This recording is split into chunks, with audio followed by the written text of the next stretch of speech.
Have you ever stayed somewhere?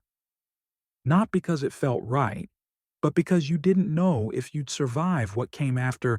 Imagine showing up to work each morning, knowing the man you work for had broken a dozen people before you, not with cruelty, but with silence, impossible standards, and eyes that never softened. Margaret Lane was 47 when she walked into Sterling and Co. No fancy title, no connections, just a woman who had lost more than most and still showed up. She wasn't the most qualified, not the sharpest, or the most polished, but she was the first one who didn't flinch when the pressure came. What would you do if your job meant standing face to face with someone powerful, someone cold, and realizing they were just as lost as you? And what if you were the one person strong enough to change them? This is a story about quiet courage, difficult choices, and second chances that come wrapped in spilled coffee and unexpected kindness. If you've ever felt invisible, exhausted, or simply human, this story is for you. Like, share, and subscribe to the channel. Let's begin. The 11th floor of Sterling Holdings never quite felt like the others. Where most departments bustled with urgency and polite chatter, the executive floor was quiet, too quiet, as if people were afraid to raise their voices, afraid to disturb the man behind the large glass wall in the corner office. His name was Graham Sterling, and his silence spoke louder than any boardroom speech ever could. At 52, Graham had built Sterling Holdings from the ground up, taking risks nobody dared, making cuts others feared, and turning a modest Chicago investment firm into a national powerhouse. He was respected, admired, and avoided. He didn't laugh. He didn't host holiday parties. He didn't ask about your weekend. And if you were smart, you didn't ask about his. He came in at 6:45 sharp, left at 8:00 p.m., and expected everyone within 20 feet of his office to keep up. His assistants, his managers, even the senior partners, they walked on eggshells. And worst of all, no one could last more than a month as his secretary. Not because he yelled. He didn't. Not really. But his silence was worse. The kind of silence that made you second-guess every word you said, every calendar update, every coffee order. One woman left crying after only 2 days because she accidentally booked him in the wrong conference room. Another simply never came back after lunch. By the time January rolled around, Ellen Boyd, head of human resources, was at her wit's end. "This is number what? 16, she muttered, staring at the empty desk outside Graham's office. The chair was still spinning slightly. Her assistant shrugged. 17, I think, if you count the temp from last fall. Ellen sighed, pinching the bridge of her nose. At this point, I'd settle for someone who can take a deep breath around him without fainting. Outside the floor-to-ceiling windows, the Chicago skyline stood cold and gray. The new year had begun, but it didn't feel like a fresh start. Not here. Graham's office door creaked open. He stepped out, wearing a charcoal suit tailored within an inch of perfection, his silver-streaked hair immaculate. He didn't look at Ellen as he spoke. "Please inform me when you've hired someone who can stay longer than a houseplant." And just like that, he turned and disappeared back inside, the glass door closing with a quiet finality. Ellen stared after him, jaw clenched. She didn't dislike Graham. She pitied him. The man had lost his wife, Lucy, a decade ago. Cancer. He never remarried, never dated. He buried himself in work, like grief could be managed by productivity. But grief doesn't follow deadlines. And sometimes, the more you try to outrun it, the more it bleeds into everything you touch. Still, pity didn't fill a secretary's chair. She opened her drawer and pulled out a manila folder. One resume on top caught her eye. It wasn't fancy. No Ivy League degree. No flashy marketing buzzwords. Just a plain white sheet. Margaret Lane, age 47. Former director of marketing at 2 mid-size firms. Last job freelance copy editor remote. Employment gap 3 years. Reason personal family matters. The handwriting on the cover letter was neat, purposeful, the kind of handwriting that came from someone who still wrote thank you cards and addressed envelopes by hand. Ellen smiled faintly. Maybe what Graham needed wasn't someone fast-talking or overly polished. Maybe he needed someone who had seen life and kept walking anyway. Margaret Lane hadn't worn heels in over a year. Now, as she stepped out of the elevator onto the 11th floor of Sterling Holdings, she silently regretted her decision to wear them this morning. The click-clack of her steps echoed in the vast hallway like an announcement she didn't mean to make. Everything about the floor felt sterile, silent, as if people worked here under glass domes, separated from sound, sunlight, and sentiment. The air itself seemed thinner somehow, like warmth had been filtered out by design. At the reception desk near the corner, a young woman with a headset looked up. "You're here for Mr. Sterling." Margaret nodded.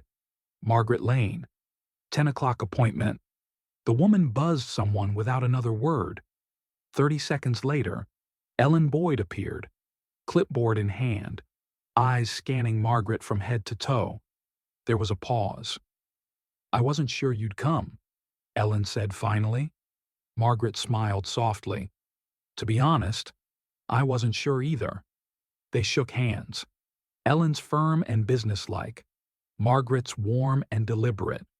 The kind of handshake that told you she didn't have anything to prove, but she noticed everything. Ellen gestured toward the hallway. "Let's walk. Graham prefers to meet new hires directly. Saves time." "Efficient," Margaret said, not unkindly. "Ruthlessly so," Ellen muttered under her breath.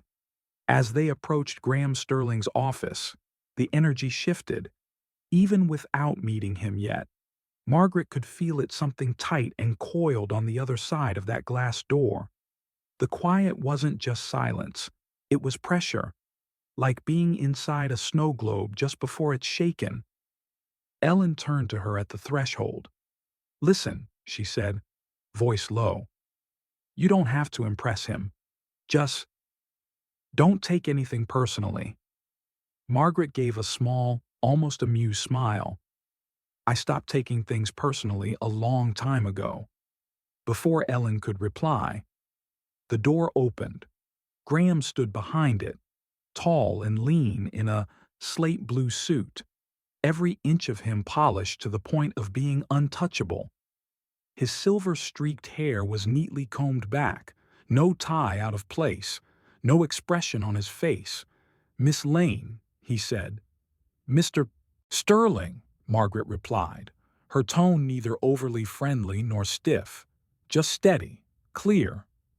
He studied her for a moment, not asking her to sit, not stepping aside, just looking, assessing, like a puzzle piece that didn't obviously fit into any part of his picture. Finally, he turned and walked to his desk. Margaret followed without waiting to be invited. She'd been in too many rooms like this to pretend the dance mattered. The office was what she expected: glass, steel, precision, everything in its place. Nothing that didn't need to be there. Not a single picture on the desk. No plants. No clutter. Just the city below, stretching cold and gray. "You worked in marketing for 20 years, Graham said, scanning her resume on the desk. "Yes." "Why switch to administrative work? Because I can't afford to be picky." He looked up at her sharply. Margaret held his gaze. "That's not sarcasm. It's honesty." His fingers tapped the edge of the desk once. Most people try harder to impress me. I'm not most people. He leaned back slightly, folding his arms. I've gone through 17 secretaries in 2 years. That doesn't scare you. Should it? He said nothing. Then, after a beat, this job is not gentle. I didn't come here for gentle, Margaret said, voice low and firm. I came here for work. Another silence. This one stretched. Graham glanced again at her resume. There's a gap in your employment. I took time off after my son died. He looked up again, but this time just briefly his eyes flickered. I see, he said. I don't usually lead with that, Margaret added. But I figure you're not someone who enjoys guesswork. He nodded, slowly. And for the first time, a different kind of silence settled in the room. Not tense, not judgmental, just quiet, respectful. After a long pause, he spoke again. You'll report directly to me. Your first week is probationary. Office hours are 6:45 to 7:30. I work through lunch. I don't tolerate delays, excuses, or gossip. I don't tolerate condescension, manipulation, or passive aggression. Margaret replied without blinking. Graham blinked. Then just slightly, he smiled. Or maybe it was just a twitch at the corner of his mouth. You'll start Monday, he said. Margaret stood, looking forward to it. Are you? He asked, as if genuinely curious. She tilted her head, thoughtful. I've buried people I loved. I've sat in emergency rooms alone. I've cooked dinner for one for 5 years straight. A cold office and a few difficult emails won't scare me.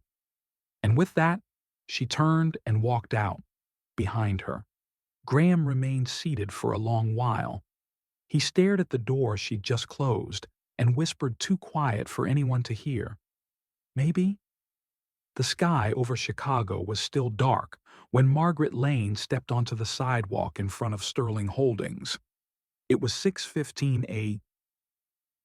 Her breath clouded in the winter air. She clutched a stainless steel thermos filled with the same strong black coffee she used to brew for her late husband when he worked early shifts. The habit stuck, even after he didn't. As she entered the building, the lobby lights were soft and sterile, giving everything a washed-out glow. The security guard at the desk glanced up in surprise. Not many folks show up this early, he said, raising an eyebrow. Margaret offered a polite smile. Figured I'd make a good impression. The man chuckled. Around here, that's easier said than done. She tapped the elevator button, watching the numbers descend slowly from the top floor. She knew what waited up there. A cold desk, a colder man, and a chair that no one had warmed for longer than 30 days. She arrived at the 11th floor at 6:31. The office lights were already on. And through the glass wall, Graham Sterling was standing at his desk, reviewing a thick folder of financial statements. He didn't look up when she entered, didn't say a word. Margaret placed her coat on the rack and walked toward the desk that had become a revolving door for broken morale. A single yellow post-it awaited her on the center of the keyboard. Board meeting rescheduled. Prepare packets. Coffee. 6:50. No good morning? No please? No eye contact? Margaret sat down, smoothed her skirt, and turned on the computer. The monitor flickered to life, and with it, the day's first test. The digital calendar was a tangle. Meetings stacked on top of each other. Files mismatched. Some documents marked urgent hadn't been opened in days. No wonder the previous assistants quit. They weren't secretaries. They were triage nurses for a man who never admitted anything was bleeding. At exactly 6:50 she stood, walked into Graham's office, and placed a fresh cup of coffee on his desk. Black, no sugar. Just how you like it, she said. He looked up. Slightly. "You're early," he said, accepting the cup. "You're predictable," she replied, deadpan. He blinked once. She didn't flinch. Then he looked back at the report. "The Morrison file's missing. I need it for today's call." "I saw that. I already retrieved it from archives and refiled it under today's meeting folder. Also updated the version control tags." There were 3 conflicting versions. Graham paused, pen in midair. "You did that in 15 minutes? I did that because I can read," she said with a shrug. "And because I don't like chaos?" For the first time, his mouth opened like he might say something, maybe praise, maybe surprise. But he didn't. He simply returned to his papers. Margaret turned and walked out, her heart racing just a little more than she cared to admit. By 9:30, the office was alive with motion. Phones ringing, feet shuffling, muffled conversations behind doors.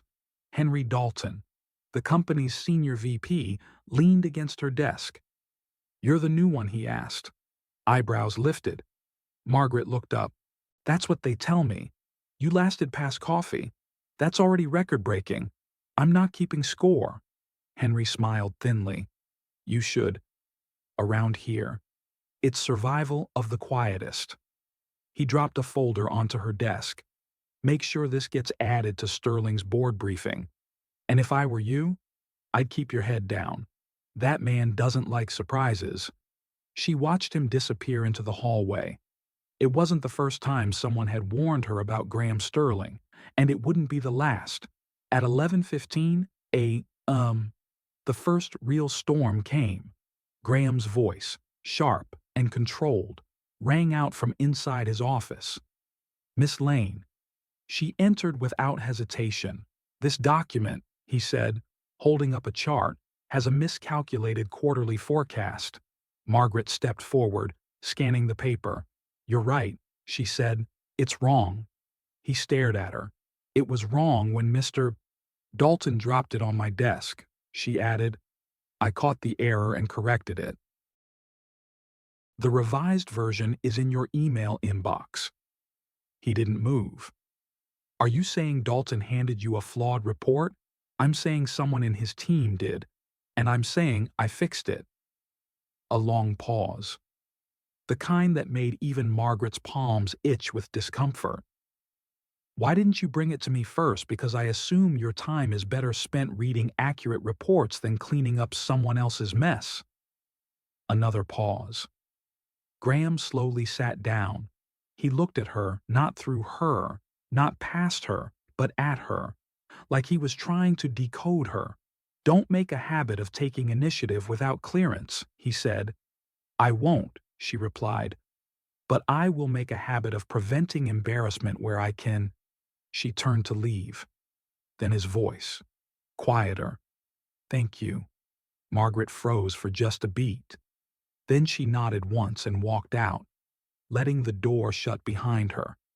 That evening, long after the rest of the staff had trickled out, Graham remained at his desk. Outside, snow had begun to fall, brushing lightly against the windows like quiet reminders of time. Through the glass, he could see her, still there, still typing, not checking the clock, not rushing home, just finishing the day. Something about that unsettled him, but not in a bad way.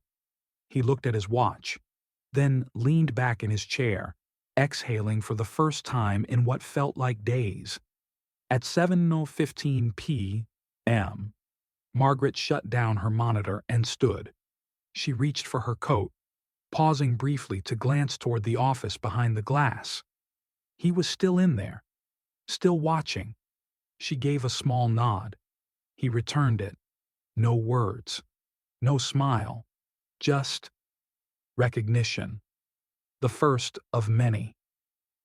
The elevator chimed softly as Graham Sterling stepped onto the 10th floor, a level he rarely visited unless something had gone terribly wrong. People straightened in their seats as he passed, conversations dying mid-sentence.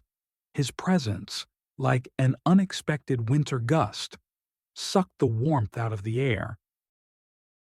Behind him, Margaret Lane followed silently, clipboard in hand, glasses perched low on her nose. They were heading to a budget review with the finance department.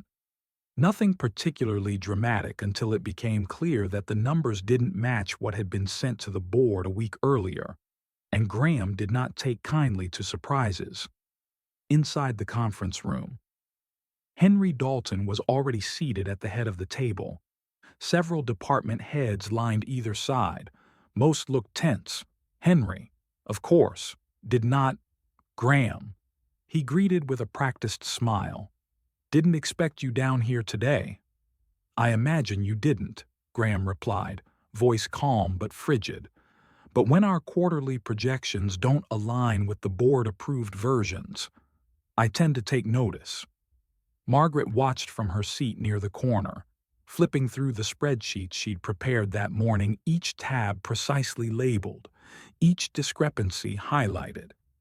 Henry leaned back in his chair. "I'm sure it's just a clerical mix-up.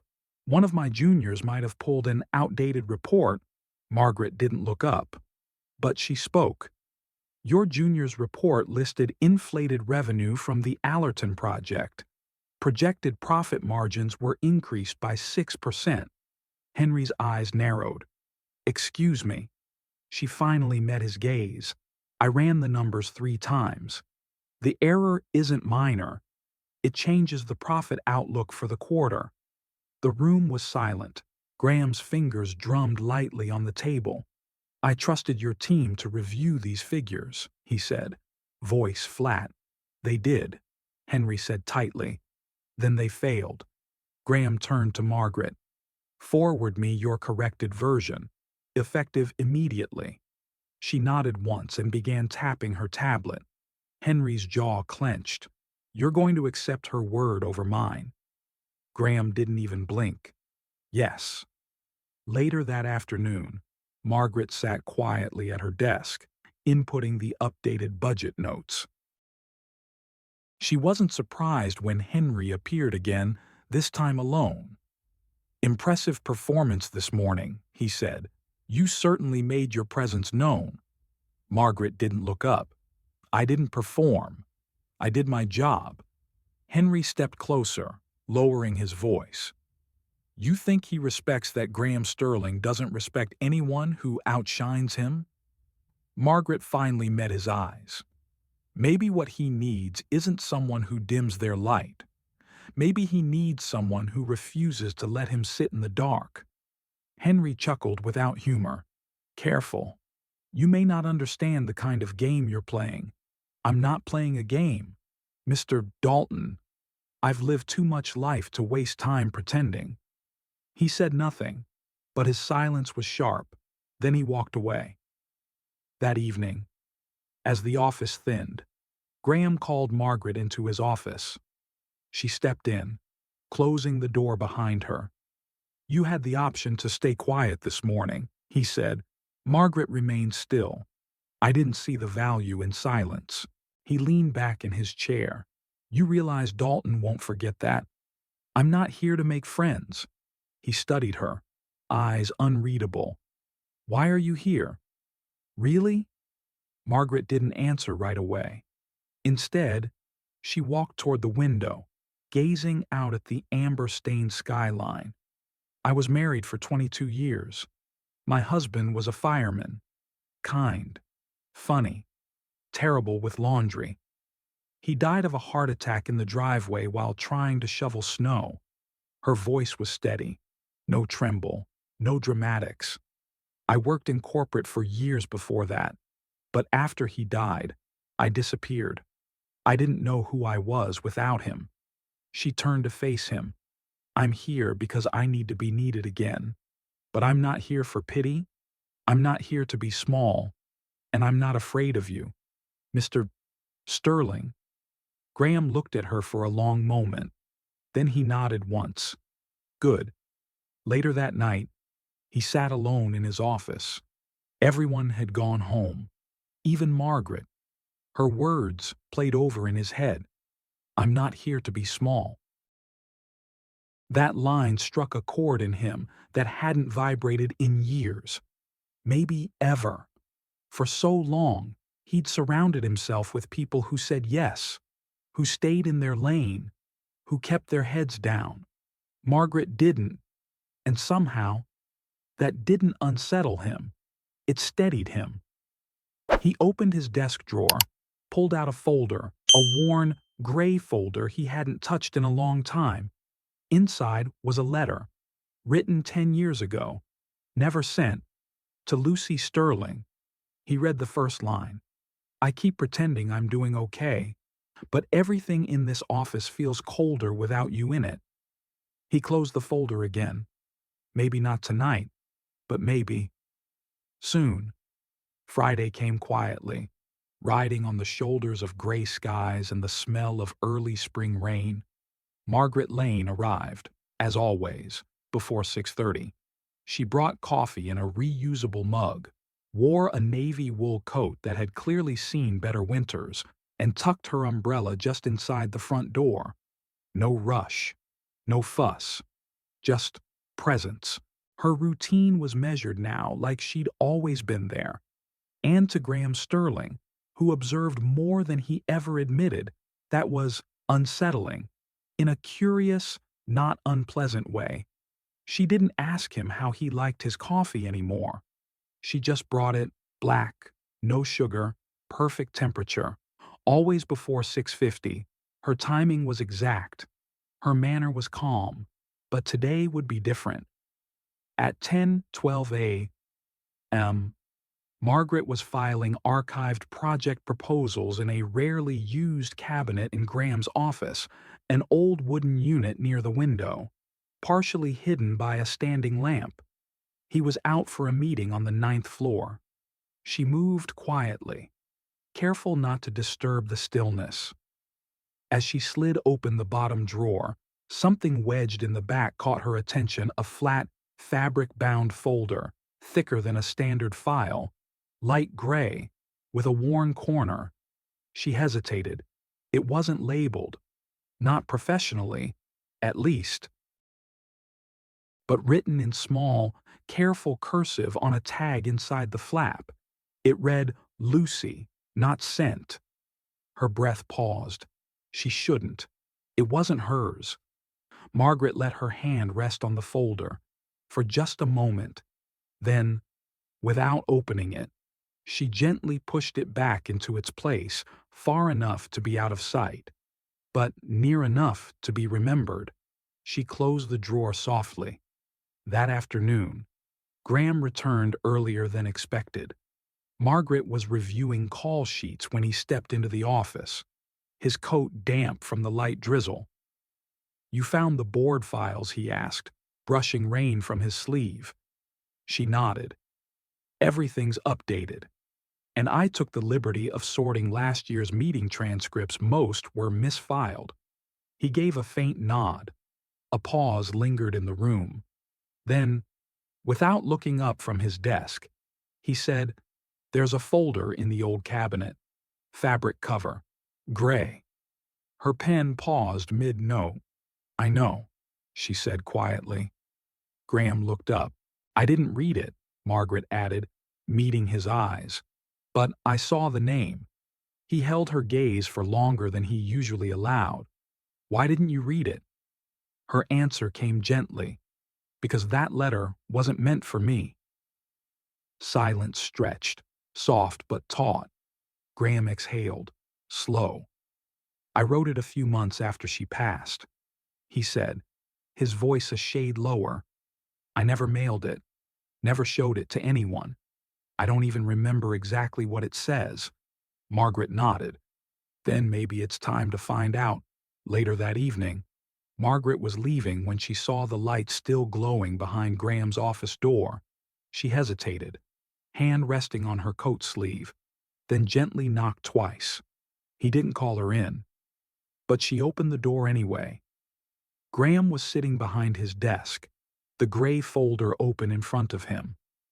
A single sheet of paper rested inside, creased, slightly yellowed, the ink slightly smudged from time. He didn't look up. "Do you want to be alone?" she asked. "No," he said. "But I probably should be." Margaret stepped inside. "I didn't realize how angry I was," he said, voice distant, not at Lucy, not at the cancer, at myself, for surviving, for trying to pretend her absence didn't follow me into every room. She sat down across from him, quietly. "I stopped letting people in because they kept trying to fix it. Fix me. As if grief is a splinter you can pull out." Margaret's hands rested in her lap. "I never wanted to be fixed," she said, "just heard." He looked at her then, eyes tired but clear. "I don't know how to talk about it." "Then don't," she said. "Just let it be part of the air." For a moment, neither of them moved. Then Graham folded the letter, carefully, and returned it to the folder.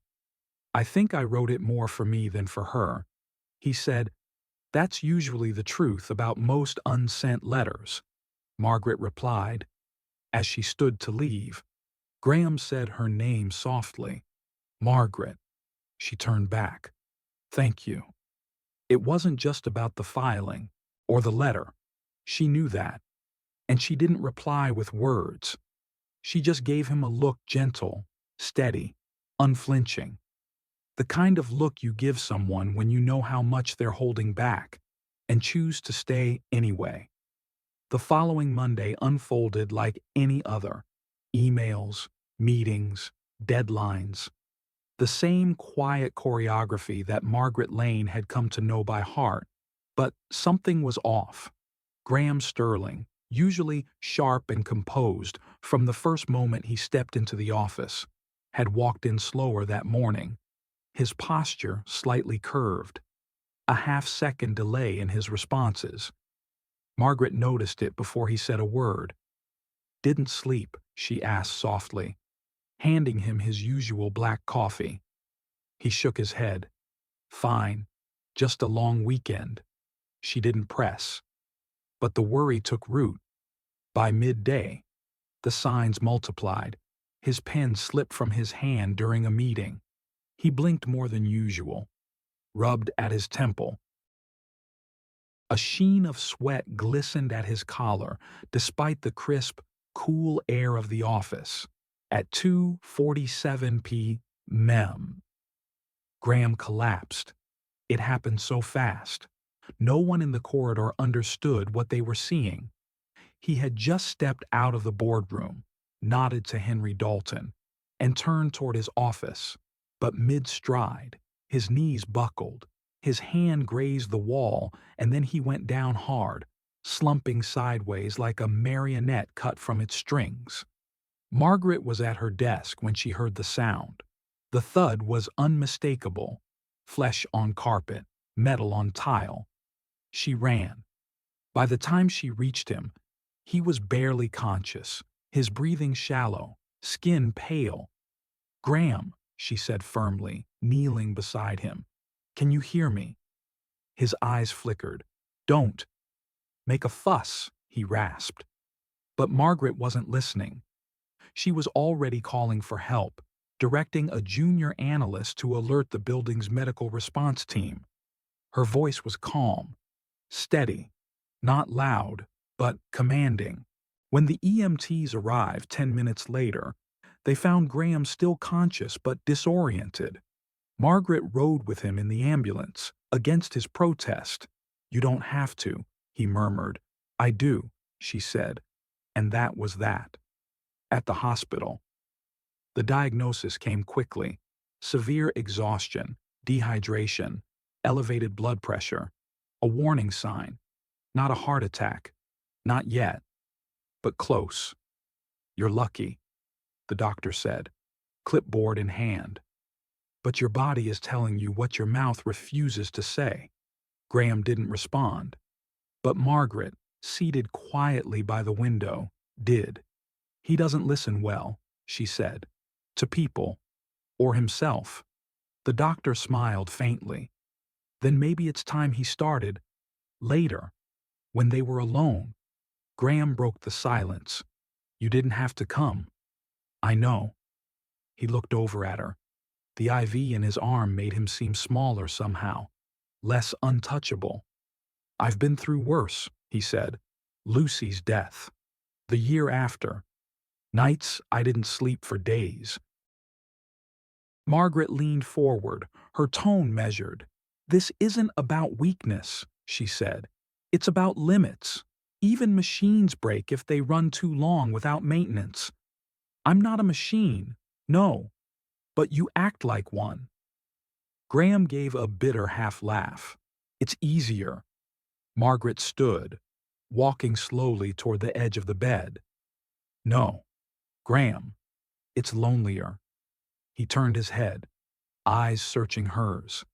I've spent a decade convincing myself that solitude was strength, that being untouchable made me powerful. And how's that working out for you? She asked gently. His throat tightened. You stayed, he said. Margaret gave a small smile. Of course I did. No one else would have. That's not true. It's just that I'm not afraid of the mess.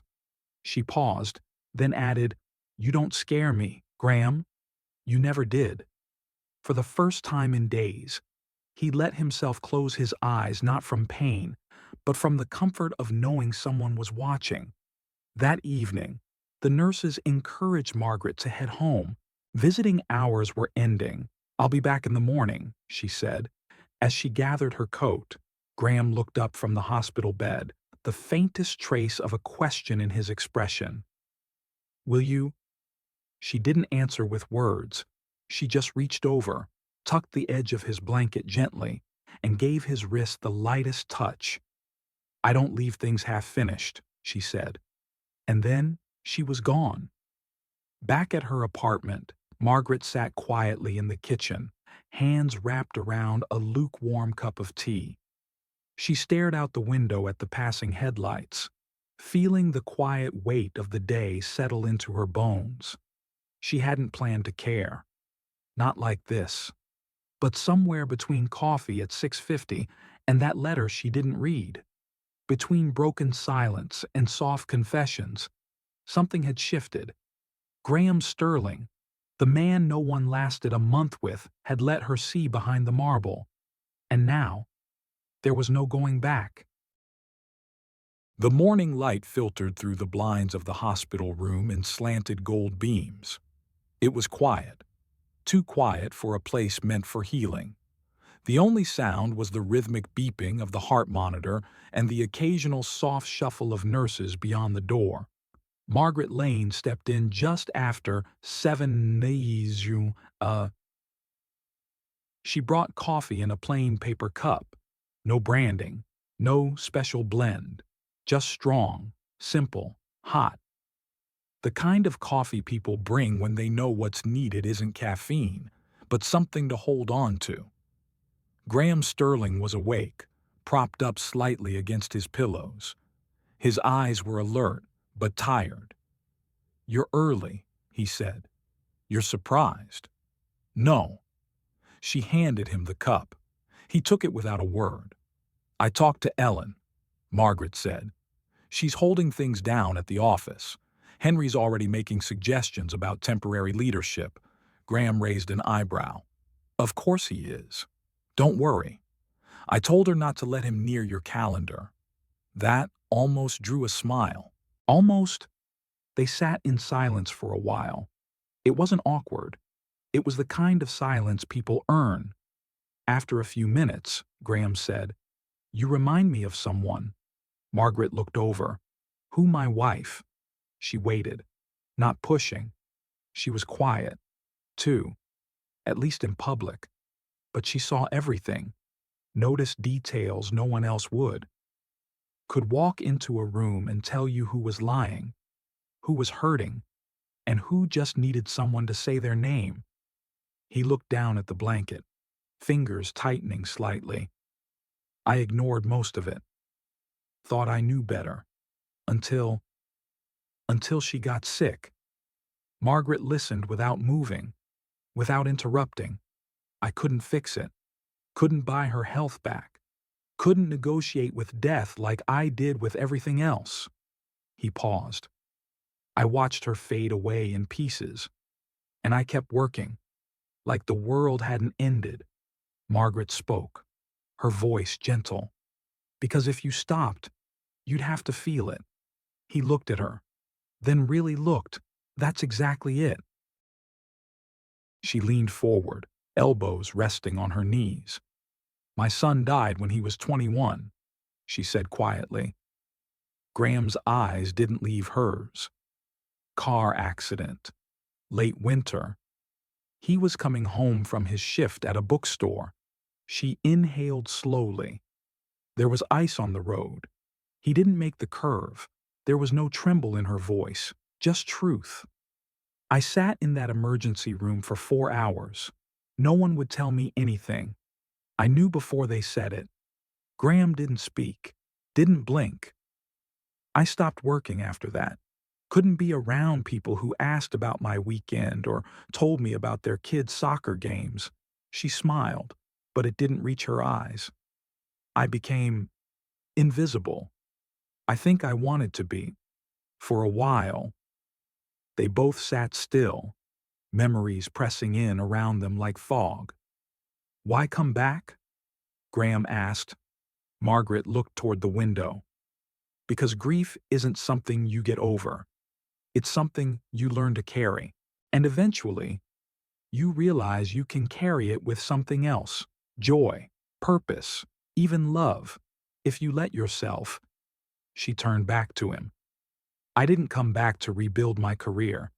I came back because I was tired of pretending I was done with life." He held her gaze, something flickering behind his eyes. Not just pain, recognition. There was a long pause. Then Graham said, almost to himself, "I didn't know people like you still existed." Margaret raised an eyebrow. "People like me, people who stay, people who don't flinch. I've already lost the worst thing I could imagine," she said. "There's not much left that scares me." Graham nodded slowly. "That's what it feels like, isn't it? Like we've already walked through fire, and we're still standing," Margaret added. She smiled this time. Soft, but real. Outside the window, a bird landed on the ledge. Tiny, dark-winged, persistent against the wind. Neither of them pointed it out, but both of them noticed. And that was the beginning of something new. Not dramatic, not cinematic, just two people who had been broken by life, finally sitting with someone who didn't try to fix the pieces, only witness them. That afternoon, Graham insisted on walking a lap around the ward. Margaret didn't argue. She walked beside him, just close enough to steady him if needed, but never offering her arm unless he asked. He didn't. But he didn't ask her to leave either. And that said more than anything else. That night, back at her apartment, Margaret opened an old wooden box tucked inside her bedroom closet. Inside was a folded page creased from being read too many times. It was a letter her son had written her in college. A simple thank you note. Sloppy handwriting, grateful words. She read it one more time. Then she folded it back, smiled to herself, and whispered, "Still with me." 3 days after Graham Sterling was discharged from the hospital, the office at Sterling & Co. returned to its usual rhythm, at least on the surface. But beneath the calm, something had shifted. Graham was back at his desk by Thursday, against the recommendations of every doctor and against Margaret Lane's very vocal suggestion. Just a few hours, he had insisted, his tie slightly looser than usual. "I need to see for myself." She didn't argue again, but she watched him closely. He knew it, and so did Henry Dalton. Henry had been waiting. For years. Some whispered. Tall, silver-haired, and always 3 words too polite. Henry had been Graham's second-in-command since the company's early years. He was efficient, composed, and ambitious in a way Graham had once found useful. But lately, the air between them had thinned. On Friday morning, Henry stepped into Graham's office, closing the door behind him with deliberate quiet. "We should talk," he said. Graham looked up. About your secretary." Graham's eyes narrowed. Henry gave a small, rehearsed shrug. "There's been some murmurs." "What kind of murmurs? That she's overstepping?" Henry's voice was even, controlled. "Attending meetings she's not on the invite list for, requesting internal files, asking questions that make department heads uncomfortable." Graham said nothing. Henry continued, "I'm only telling you this because it's starting to affect perception. People are saying she's well leveraging your absence to insert herself into matters far above her role." "She saved my life," Graham said quietly. Henry didn't flinch. No one's questioning her loyalty, only her boundaries. When Margaret arrived at her desk that afternoon, an envelope was waiting for her, unmarked, no name, just resting atop her keyboard like a warning. Inside, a single page. "Eyes are on you. Watch your step." No signature, no explanation, just that. She sat for several minutes, the paper in her lap, staring into nothing. She wasn't frightened, not exactly, but she was angry, not because of the threat, but because she recognized what it was: a coward's tactic. Someone was rattled, someone who felt her presence as a disruption to their control, and that meant she was doing something right. That night, she stayed late, past the time the others left, past the point she should have gone home. She sorted files, cleaned up project trails, and checked in on departments Graham had been too proud to ask about. She found inconsistencies, project costs that didn't align, signature dates that didn't make sense, a procurement trail that led to nowhere. It wasn't accidental.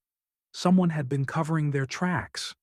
When she walked into Graham's office Monday morning, he looked exhausted again, but clearer than he had in days. "You're early," he said. "I never left," she replied simply, placing a folder on his desk. He opened it. Inside, detailed notes, supporting documents, a pattern mapped out that pointed to internal misappropriation small enough to escape notice, but frequent enough to add up. At the bottom, a post-it, "Ask Henry about Liberty Holdings." Graham read it twice, then looked up. "You understand what this means?" he asked. "Yes," Margaret said. "It means someone doesn't want me here. You should have come to me sooner." "No," she said. "You needed time to heal. You still do." Silence filled the room. Then Graham did something unexpected. He stood, walked around the desk, and sat across from her, not above her, not in power, just beside. "I trust you," he said. Margaret met his gaze. I needed to hear that. But the battle wasn't over. That afternoon, HR called Margaret in for a routine conversation. Nothing formal, just a few concerns. She sat in a windowless room while two representatives politely asked about her access to internal systems, her unapproved communications with vendors, and her role in cross-departmental audits. "It's come to our attention," one said, "that you've been operating outside the scope of your position." Margaret smiled, calm as ever. "Then perhaps it's time we redefine the scope." Graham stepped into the room 20 minutes later, uninvited, unannounced. He looked at the HR reps like they were misplaced furniture. "She works under my direct supervision," he said. "Any concerns with her access are concerns with me." One of them stammered, We were just following protocol." "Mr. Sterling, then rewrite the protocol," he said. He turned to Margaret. "Let's go." Outside the conference room, they paused. She looked at him. "That's going to cost you." He nodded. "Maybe. Was it worth it?" Graham smiled faintly. Yes. And then, as if deciding something final, he added, I'm tired of building things that crumble the second someone honest walks in. Tuesday morning at Sterling & Co. felt different.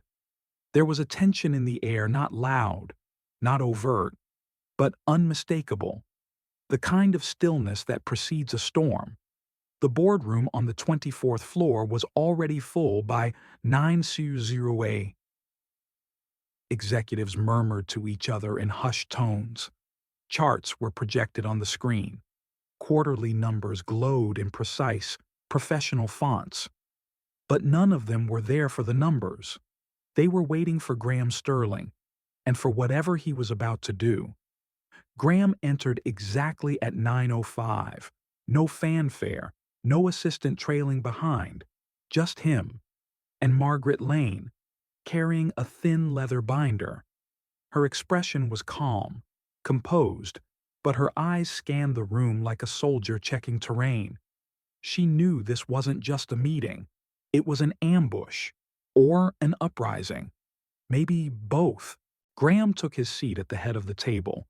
Margaret stood behind him, not beside him. Not in a power stance, just present. That was enough. I won't waste your time, Graham began, voice low but unwavering. I called this meeting to address an internal matter, one that threatens the integrity of this company far more than any market fluctuation. Some shifted in their seats, others stiffened. Across the table, Henry Dalton raised an eyebrow.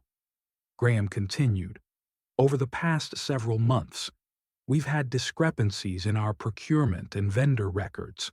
Some small, some not so small. A pause. I assumed they were clerical or careless. But then Margaret started asking questions. He gestured behind him without turning. She's not an auditor. She's not in compliance. She's not a department head. But she found the truth anyway. Margaret opened the binder and handed it to the executive seated closest to Henry. Inside signed purchase orders, wire transfers, vendor emails, and shell companies, all pointing to the same person, Henry Dalton. The binder moved slowly down the table, passed from hand to hand like a live grenade. By the time it reached Henry, the room was silent. He didn't look at it. He didn't need to. This is absurd, Henry said calmly. A secretary, playing detective. Are we truly letting that dictate board discussions now? Margaret spoke before Graham could. I never played anything. Mr. Dalton, she said, voice clear. I saw patterns. I followed the math. And it led to you. Her words landed with quiet precision. Graham leaned forward. You used Liberty Holdings, a dummy vendor, funneled over $3.2 million in inflated contracts through them over 2 fiscal years. You even had the nerve to sign some of the approvals in my name. A gasp rippled across the room. Henry folded his hands. You don't have proof.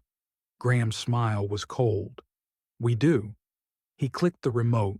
The projector screen behind him shifted to show a digital signature trail, followed by time-stamped approvals from Henry's internal login credentials, followed by an email chain with Liberty Holdings' registered contact, a cousin of Henry's.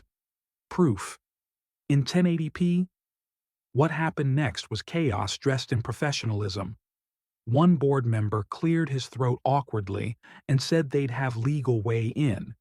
Another suggested Henry temporarily step aside. Someone else whispered something about PR containment, but the only two people not speaking were Henry and Margaret. Until Henry stood. This company used to be about precision, he said. Now it's about feelings. He looked at Margaret. You don't belong here.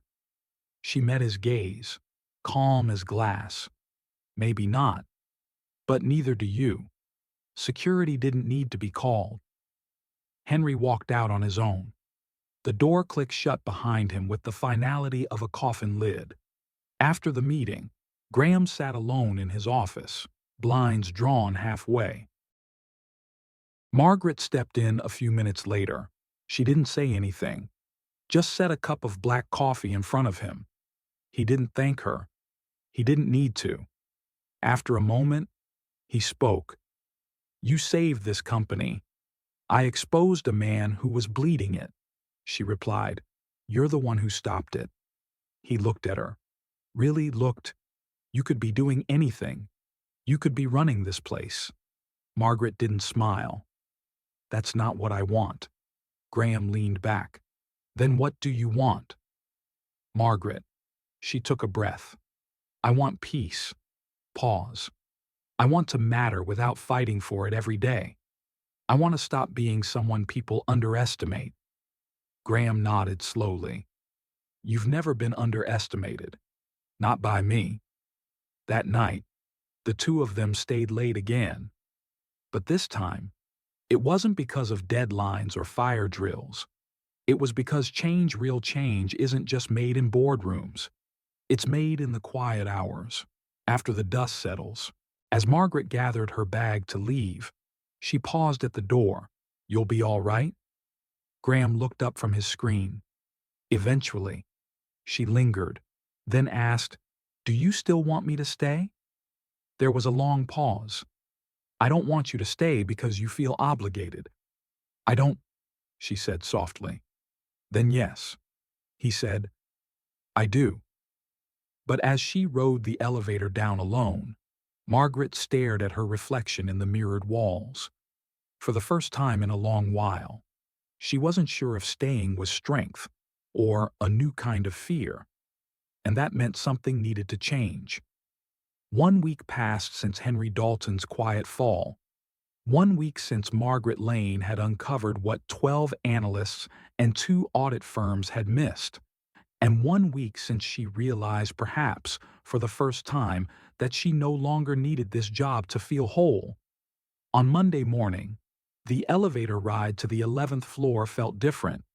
She held no coffee, wore no clipboard, and in her purse was a sealed envelope addressed to Graham Sterling, handwritten in blue ink. She stopped just outside his office, took a steadying breath, and knocked. He looked up, startled. He wasn't expecting her. Not this early. Not today. But his face softened the moment he saw her. "Margaret," he said, slowly standing. "You're early.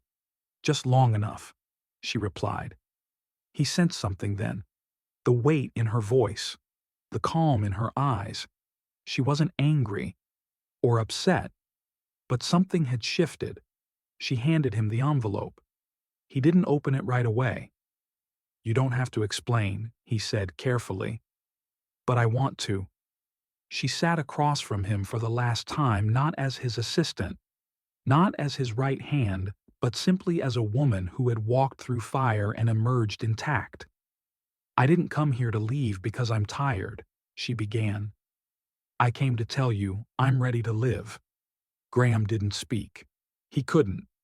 "I thought proving myself would fill something," she continued, "but all it did was make me chase more, until I realized I don't want to win anymore. I want to be well."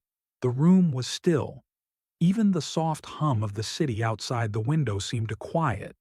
He opened the envelope. Inside, a simple, handwritten resignation. 2 paragraphs. No bitterness, just grace.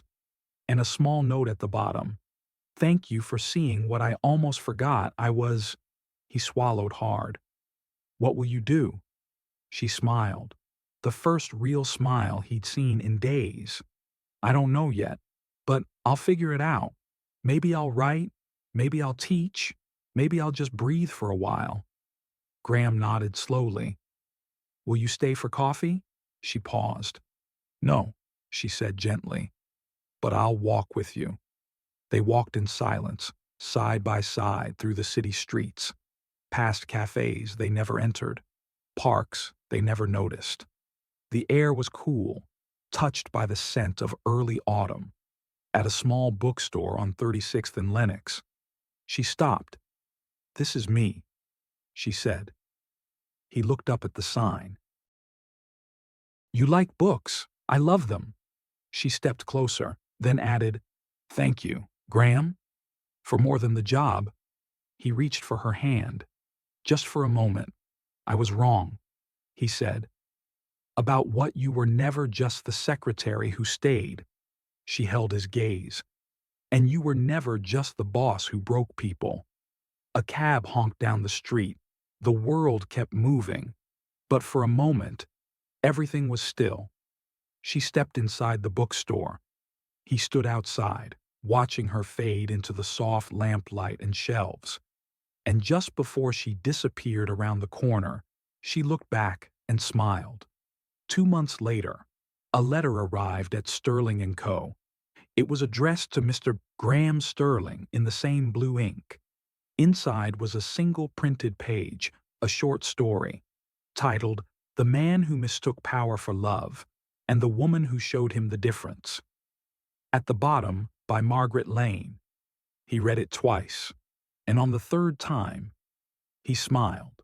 He stood by his window, coffee in hand. It was 7:31 a.m. The city waking. And for the first time in years, he wasn't racing the clock. He was remembering what it meant to feel alive. Sometimes, the greatest strength is not in rising through the ranks, but in holding on to your softness in a world that keeps telling you to harden. Margaret Lane didn't change the world with grand gestures. She changed one man's world by showing up fully, honestly, and without pretense. In a workplace driven by pressure, perfection, and ego, it was her quiet empathy, her lived pain, and her refusal to give up on herself or others that made the difference. This story is a reminder that it's never too late to matter, to start over, to walk away from what no longer brings you peace. For anyone who's given too much, stayed too long, or forgotten the sound of their own voice, Margaret's journey says, you are still allowed to choose yourself. And sometimes, choosing yourself doesn't look like quitting. It looks like standing still when the world is rushing. It looks like kindness in a room full of sharp edges. Let this be a gentle reminder. It's not weakness to feel deeply. It's wisdom. And healing often begins the moment we stop performing and start being real. Thank you so much for spending your time with this story. If it touched something in you, a memory, a feeling, or even just a quiet breath of recognition, then we're truly honored. Stories like this remind us that we're not alone in what we carry. If you found meaning here, please take a moment to like, share, and subscribe to the channel. It helps us reach others who might need a gentle reminder of their own strength. And above all, thank you for being here. We hope to see you in the next story.